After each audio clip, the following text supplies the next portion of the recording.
নদীর দুপারে উজান দুধপুর এবং বলাই বাজার গ্রাম। দুই গ্রামের বুকে চিরে বেরিয়ে গেছে মনু নদী। নদী পারাপারে নেই সেতু, নেই নৌকা চলাচলের ব্যবস্থা। ত্রিপুরার কুমারঘাট মহকুমার দুটি গ্রাম মনু নদীর স্রোতে বিচ্ছিন্ন। উজান দুধপুর এবং বলাই বাজার গ্রামের মাঝে নেই যোগাযোগের সুবিধা।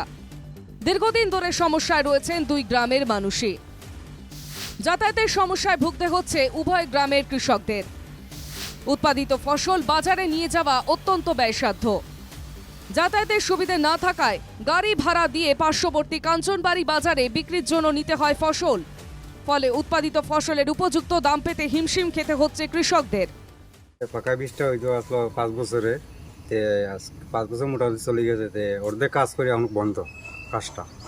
বাঁশের বীজ নাই, বা এই যে নৌকা কাঠের আগে নৌকা আসলো, নৌকার নাই, মাঝিও নাই, কোনো কিছু নাই, বাঁশের বীজও নাই। আমরা কাঞ্চনবাড়ি যাইতে বহুত সমস্যা, ঘুরাইয়া যেতে লাগে, 2 কিলোমিটার ঘুরিয়ে যেতে লাগে। আর তাছাড়া তোমার গাড়িও চট করে মিলতে আসে না, ঘুরে গেলে তো গাড়ি ভাড়ার দরকার আছে। এই দিয়ে বীজটা গেলে বা নৌকা দিয়ে থাকতো আমরা মানে শর্টকাট হয় আর এই। সমস্যা থেকে মুক্তি পেতে সেতু নির্মাণের দাবি ওঠে। 2022 সালে ফুটব্রিজ নির্মাণের জন্য শিলান্যাস হয়। ফুটব্রিজের শিলান্যাস করেন তৎকালীন মন্ত্রী ভগবান দাস। ব্রিজ নির্মাণের কাজ শুরু করে গ্রাম উন্নয়ন দপ্তর, কিন্তু কাজ আর এগোয়নি। গ্রামবাসীদের অভিযোগ, কাজ শুরুর কিছুদিনের মধ্যেই থমকে যায়। আগে নৌকার ব্যবস্থা থাকলেও এখন নেই। চরম সমস্যায় দিন কাটছে গ্রামবাসীর। সমস্যা তো হইলো, দেখেন নদীতে যে আজকে জল, আজকে বিগত অনেক দিন ধরেই নৌকাতে মাঝি নাই, নৌকা নাই, বৃষ্টিটাও এইভাবে ফুইটা রয়েছে।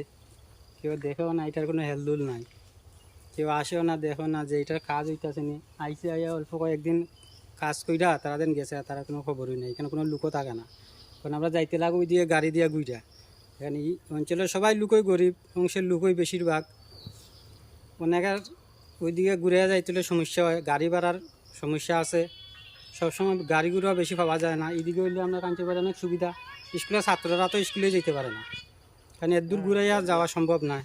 ছোটো ছাত্র আছে, তখন যাওয়া বন্ধ, স্কুলে যাওয়া একদিন গেলে 7 দিন যাওয়া হয় না। সেতুটি নির্মিত হলে উপকৃত হবে দু গ্রামের মানুষ, সেই আশায় অপেক্ষায় রয়েছেন তারা। কুমারঘাট থেকে জনি ভট্টাচার্যের রিপোর্ট, NKTV বাংলা।